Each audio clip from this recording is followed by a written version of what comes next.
Businesses tend to focus on revenue, profits, and getting loyal customers. But how about healthy workplace culture? You're listening to How I Turned the Corner, where Kendra Prospero leads eye-opening conversations that most business leaders avoid. The right way to address employee challenges. Listen to real-life stories of workplace struggles, giving you valuable advice on what must be done to make every employee truly satisfied and fulfilled in their job. This is for leaders who want to create great company cultures and for employees who want to do something to put an end to suffering at work in the most practical ways possible. Here's your host, Kendra.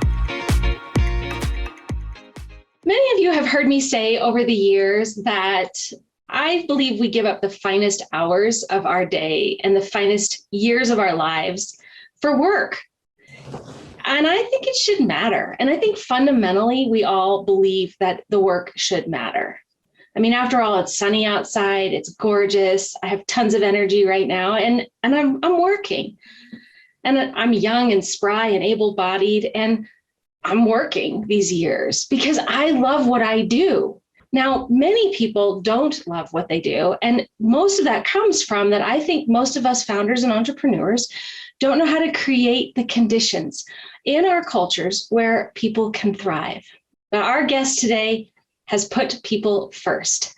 Kelsey Raymond is the CEO of Influence & Co., a content marketing agency based out of Columbia, Missouri, and they have put people first as their priority since their inception 11 years ago. She's also acutely aware of her own strengths and how to surround herself with people to augment where she's not as strong. I'm so excited to have her as a guest today to talk to her about how she's grown her business from, get this, from $0 to over $7 million, how she's grown from her and two other co-founders to now 60 employees, and how she's done it in a way that's helped her employees stay engaged. Kelsey Raymond, welcome to How I Turned the Corner. Thank you so much for having me. I'm really excited to talk about this topic. I think it's definitely what I'm most passionate about when it comes to business. Yeah. Well, I want to hear more about your business. So tell us about your team. What do they do and who does it with you? Yeah, absolutely. So like you mentioned, we have about 60 employees. We're mostly in Missouri, but now we do have a few remote employees of people that their lives were taking them elsewhere, and we wanted them to keep working with us. And what we do for clients is we help them with all written content online. So anything from their email newsletter and their company blog to earned media, like getting a guest contributed article published in an online publication or more digital PR. And everything that we do has a foundation in search engine optimization. So as a content agency, we're helping businesses accomplish their goals through content marketing. And the team that works on that are a lot of people that are way better writers and editors than me, to your point of, hiring people that have those skill sets that you don't. We have a lot of people that are former journalists who kind of, went over to the marketing side because content marketing is probably the closest type of marketing to journalism. We have, a diverse group of people that work with us, and we're hoping to continue to make our team even more diverse over the years. That's wonderful. So, when I was researching you, I realized how many similarities you and I have. And first of all, we both opened up our businesses 11 years ago. And who would have thought that we would be where we are now, right? 11 years later. And then also it sounds like you've always had a pretty flexible environment. Yes. So tell me more about that. Because I run Turning the Corner the same way. People come and go as they please. I have no idea where anyone is right now. No clue. And I don't need to know. It's okay. Exactly. But why did you do that for your business? Yeah. So I think we realized early on that it could be a competitive advantage to hire smart people and trust them.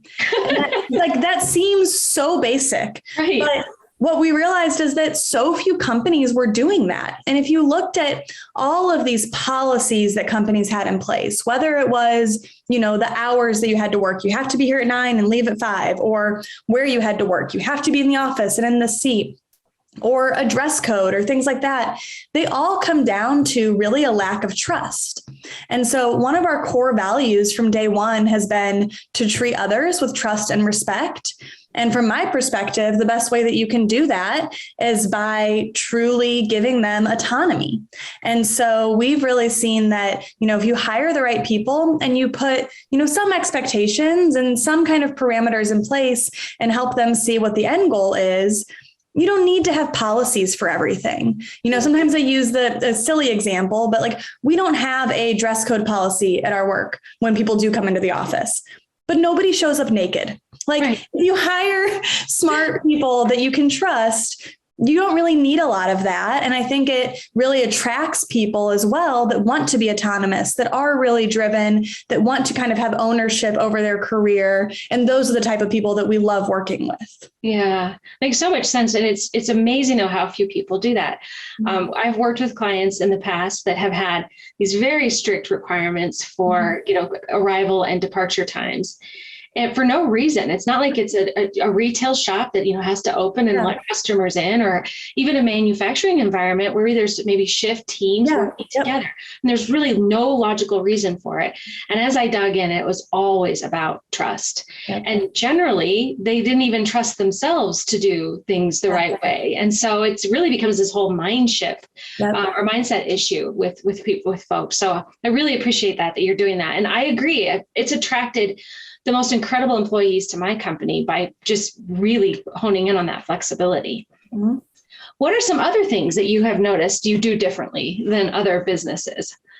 Oh, that's a good question. Well, some of the things that I think we were doing different, or we do differently, I think more companies are catching up with. And I think that COVID has been the reason for that. And that this competitive job market now, people are seeing, employees they're in the position of power. And so as an employer, how your policies and different ways that you're recruiting and things like that will have to change. But I think a couple things that we still do differently. One is we have a profit sharing process with a lot of members of our team that have been with the company for a decent amount of time, that we actually share in the company's profits with all of the employees on a quarterly basis. And again, this is giving people that autonomy, but also empowering them, like you contribute to this. And so when the company does well, we want you to do well.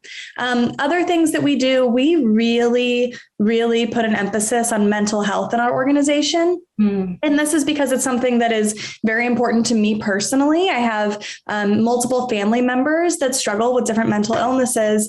And so being able to say, we don't want that to be taboo in our organization. We understand that so many people struggle with mental illness the same way we do physical illness. And we want to create that environment where you can be open about it. We have resources. We have a mental health policy to really help people see that it's okay to talk about at work and it's okay to ask for help. So those are just a couple things that I think are a little unique, but I hope are becoming less and less unique. Mm-hmm, for sure.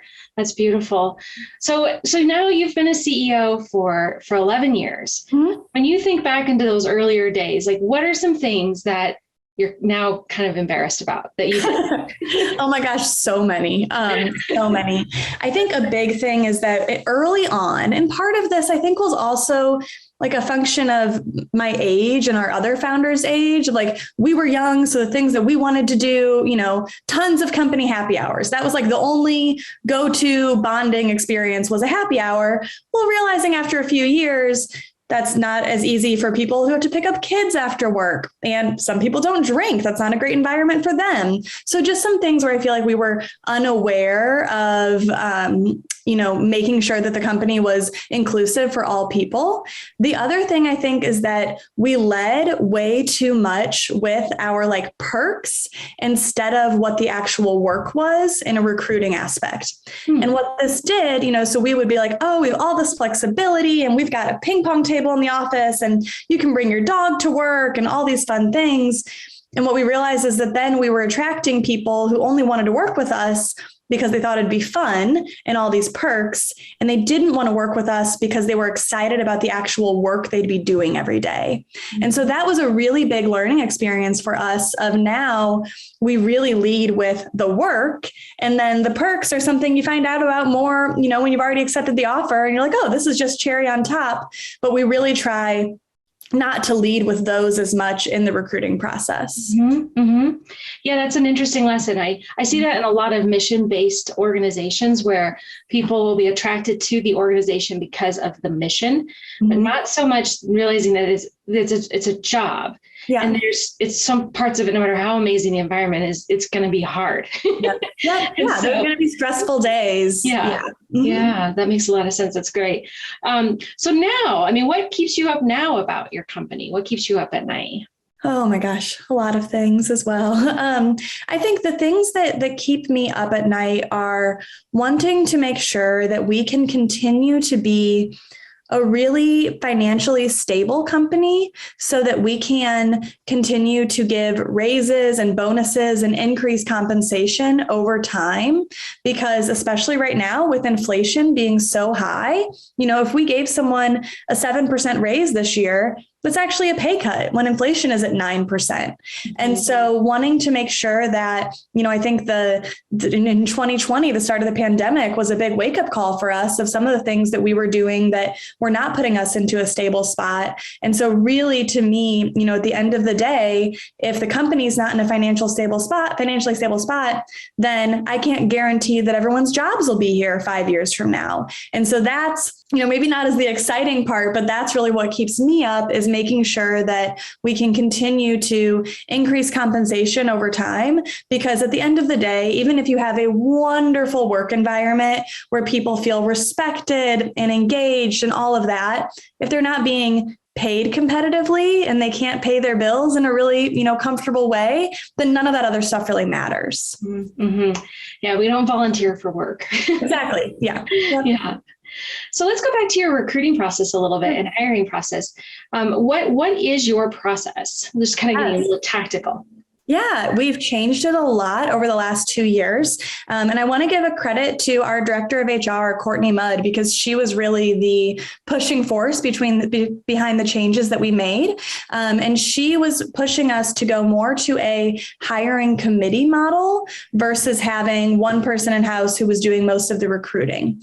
And the reason for this is that she had done a lot of research and talked to different consultants about the hiring committee model being more effective for hiring a more diverse pool of candidates and ensuring that there's less bias through the process.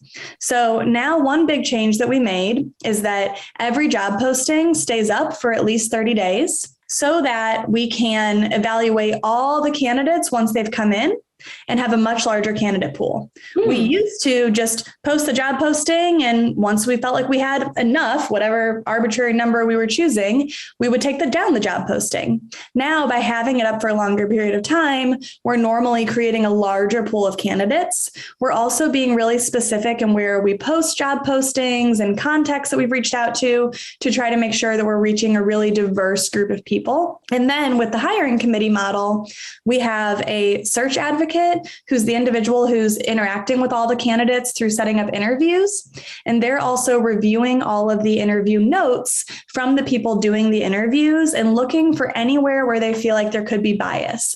So they might read the notes from 2 different interviews and say, you scored this person an 8 and this person a 5, but their answers seemed pretty similar. So what do we think could be going on there? And it's just their job to really pose those questions to try to see if there's any bias at play through the process.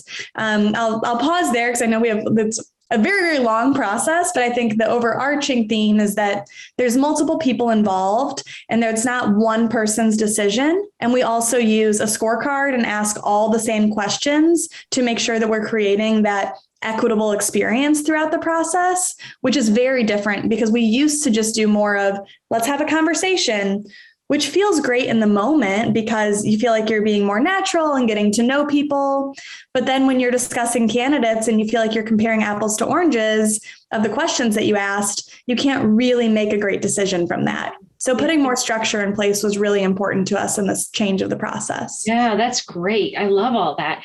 That's another, I think, unique thing for the size of your business is that you have an HR person and they were actually able to bring in appropriate process in because, I mean, this is the work we do is helping companies with their recruiting process and their HR policies and all that. And very few of them, I would say, are doing it at the size that you're at. So I really applaud you on that. It's great. Well, and that's something that I would have to look back to see how many employees we were when Courtney came on, but my guess is it's probably only about 25 employees, maybe.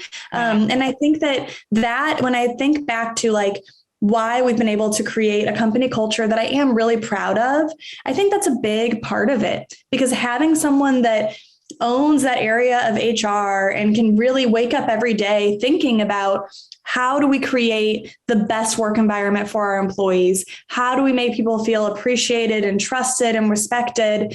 Having that role is incredibly important. And I think you're right. So many smaller organizations hire for that role way too late.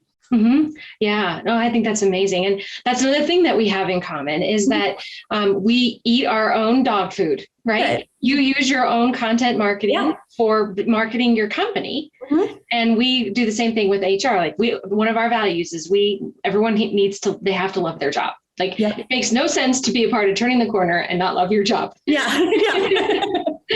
That would be a little confusing to your clients, I'm sure. Exactly. So I love that you do that as well. And then another area where we're really similar is that we both have adopted EOS. Oh, really? So yeah, the traction model, right? Are you still using that? Yes, we are. Mm-hmm. Yeah. So for our listeners, EOS is the entrepreneurial operating system, and it's based out of a book called Traction that came out about the year we both started our business, which is why I ended up reading it. And I was like, hey, that makes a ton of sense. We'll just do this.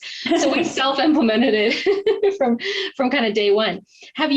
What parts of it have you adapted though over the years, where maybe, especially when it comes to the people chapter around Traction? Yeah, absolutely. So I think that one thing that we really liked from Traction was this idea of the accountability chart instead of the org chart. Mm-hmm. So the difference being that an accountability chart focuses more on what are the responsibilities that people have versus their job title, because we kind of joke internally that like, we don't care about job titles, but we understand that they are a signal externally. And so we need to make sure people have the right titles, but internally, people are doing so many different types of work that accountability chart has been really helpful. We use the planning process where we do the rocks and then we do, kind of like cascading those down. And what we've seen is really helpful there is just being able to communicate to the whole team, like, this is the direction we're rowing in the next 90 days and helping all of our employees see how what they're doing each day plays into these goals. So I'm always trying to relate our company priorities back to individual roles. Like, here's what you can do to contribute to that, which I think is really, really valuable of just helping people see their part of the bigger picture in the organization. Yeah, I think it's absolutely essential. It comes back around to trust, because and that's them that are trusting us as leaders, knowing that we are all going in the same direction. And so, but if we don't have those goals in place, it's just impossible, I think, for people to work in, especially remotely or even in a hybrid environment. Yep. Oh, I was just going to say one other thing that we do that kind of answers one of your previous questions as well of what we're doing differently. And it goes along with EOS is that, so each quarter we have our leadership team that does the quarterly strategy meeting, and then we roll out the rocks to the team. And then I'll put together like a 20-minute company overview where I'm just giving updates on what's been going on over the last quarter, what we're looking forward to in the next quarter. But then we do an all team Ask Me Anything Zoom meeting, and people can submit questions anonymously beforehand, or they can ask questions live in the meeting. And what we've seen this has done is build so much trust around just getting everything out in the open. Like, let's have transparency. What are you worried about? What are you not agreeing with the direction that we're going? And giving people that option to ask questions anonymously opens that up if there's something that someone feels a little hesitant or a little nervous to ask, but they still want to know the answer to. And what we've seen is that over time, very few anonymous questions, and they almost all come during the meeting, because I think we've built that trust where people feel comfortable putting their name even to the tough questions, which is something that means a lot to me. And I want to see continuing to happen at the organization. So what have been some of the tougher ones lately? Oh my gosh. Lately we haven't had any that I would consider like super tough. We did have one probably about a year ago. We were working with a small part of Amazon. So we were working with Amazon on a few small projects, and we had a couple of employees on our team who really disagreed with some of Amazon's labor practices. And so they posed the question of, do we feel comfortable working for a company that is doing some union busting tactics and things that we feel like don't align with our values? And it opened up a really good conversation around how are we vetting companies that we're working with? What things would we say absolutely no to? And what things are we comfortable with depending on, the organization as a whole, who we're working with? But it was great that it launched that discussion. And now we have more of a framework for making those decisions. Wow. Does that tie into one of your company values too, in terms of even how you think about employees? Yeah, I think so. I mean, so our core values are treat others with trust and respect, create an autonomous yet supportive environment. So this is, we want people to have autonomy, but we're not throwing them into the deep end to swim on their own. We want you to have that support where is needed. And then the last one is to evolve, to continue to deliver value to our clients, because we know that content marketing is always changing. So we need to be changing with it.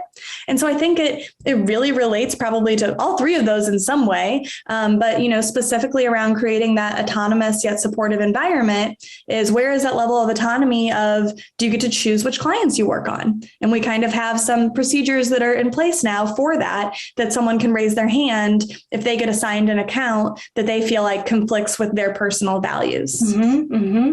That's great. Yeah, one of our values is no jerks. Mm-hmm. We say that, relative to our employees, the staff, as well as to the customers. And Absolutely. I've certainly been challenged by that over the years, especially with customers. And when we're in like a cash flow crunch, it's really hard to walk away from some of those bad customers. But and we've had to fire a few clients just in the last couple of years because of misalignment of values or not treating our team, with respect if they're violating that core value. But yeah, it's absolutely difficult when you need that revenue coming in. Mm-hmm, absolutely. Well, so what's next for you? What do you guys have coming up in the next few years in terms of a vision? Yeah, I think, from the client service side, I won't get into that too much because that's not the topic of this, but from that side of the business, we're looking to get more into analytics and show more granular results to our clients. On the people side, I think two big things that we're focused on. The first is, what do long-term careers at Influence & Co. look like? Because we do have some employees. We have one employee who's hitting her 11th year. She was our first ever hire and she's still with us. She's now a partner in the business. But we have other employees who've been here 7 or 8 years and they're wondering, what is next? What does that growth look like? So we need to be really focused on how do we retain people long-term and create all those different career paths, because not everyone wants to manage people. That's not the right career path for everyone. And then on the other side, I think looking at being more open to having more people in more states. So right now, our team, we still have an office in Columbia, Missouri, but there's probably about 5 of us that are there on any given day. It's very, very slim. And most people are working from home full time. And so it's really made us think, instead of just allowing our Missouri employees to move and support them and working remotely, should we really start recruiting in other states and have a more fully distributed team? And I think it's what we need to do to be competitive. But obviously there's a lot of logistics and just red tape to getting set up business licenses in all different states. So it's kind of a work in progress. Yeah. Oh, that's great. Yeah, we did that through COVID too. We added a couple of remote employees. So now we have about a third of our team is all remote and bring them. And we don't have an office anymore. So we were able to kind of just shift that budget from where we were paying rent now to having great offsites. Oh, that's awesome. I love that. Yeah. Well, that's excellent. Well, Kelsey, this has been such a fantastic conversation. I really, really love what you guys are doing at Influence & Co. And matter of fact, I'm feeling fired up right now to call you and get your help with what we're trying to do in terms of marketing. So we may be reaching out, with a conversation. Yeah. So, because content is hard. It's so hard to stay on top of it with digital marketing. So, well, thank you so much for your time today. And we'll stay in touch and kind of check back in with you in a couple of months. So thank you to our listeners as well. And Kelsey Raymond, enjoy the rest of your 2022. Thank you so much for having me. This was a fun discussion. Thank you for joining this exciting episode. We hope this discussion brings you closer to a better, healthier, and more rewarding workplace everyone deserves to be a part of. If you want more content like this, be sure to subscribe to the podcast at turningthecornerllc.com/podcast. Don't forget to share this with your friends in the corporate world. And together, let's make this space a hub of growth and job satisfaction. If everyone loves where they are, they can always give their best without regrets. That's all for now. See you on the next one.